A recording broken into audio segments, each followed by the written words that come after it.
But their biggest mistake wasn't just building too many physical stores. How did a company that revolutionized sleep, boasting hundreds of high-tech showrooms and an endorsement from NFL star Travis Kelce, end up in bankruptcy court?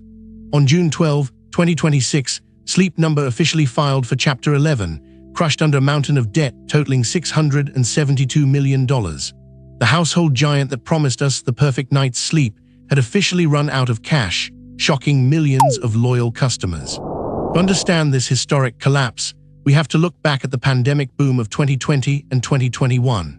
While everyone was stuck at home, mattress sales surged to unprecedented heights, and Sleep Number's executive team assumed this gold rush would last forever. Misleadingly confident in their long-term growth, they went on a massive expansion spree, building over 570 retail stores and dramatically increasing their manufacturing capacity. But their biggest mistake wasn't just building too many physical stores, it was what they did with their excess cash. During the peak boom years, Sleep Number spent over $600 million on aggressive stock buybacks to artificially pump up their share price.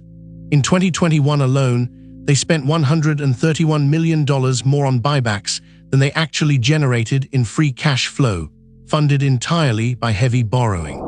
When the post-pandemic cooldown inevitably arrived, the company's massive debt leverage left them with virtually zero room for error. A historic industry recession hit, inflation soared, and high interest rates forced consumers to tighten their budgets and skip purchasing expensive smart mattresses. Suddenly, Sleep Number's high-tech stores became an incredibly expensive operational burden, and the debt began to pile up faster than they could manage. In a desperate bid to survive, the company brought in CEO Linda Findley and launched an aggressive turnaround plan to salvage the business. They laid off 10% of their workforce in late 2023, shuttered underperforming stores, and slashed corporate management roles by over 20%.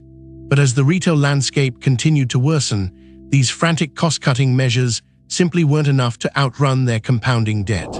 By the first quarter of 2026, the financial situation went from bad to worse.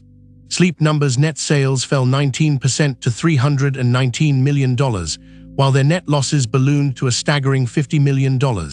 With high inflation and new tariffs eating away at their remaining margins, the company issued a dire warning that their capital structure was completely unsustainable. With their back against the wall and no liquidity left, Sleep Number officially pulled the trigger on bankruptcy, agreeing to a $415 million buyout from Sleep Country Canada. While this sets a baseline bid for a court-supervised asset sale, it falls nearly $257 million short of their total secured debt. This massive shortfall means the company's stock will likely be cancelled, leaving public investors with nothing. While the company continues its day-to-day operations and services warranties during the court proceedings, its ultimate fall is a sobering case study for corporate America. It is a brutal reminder of how quickly a household brand can collapse when short-sighted pandemic hubris meets a harsh economic reality.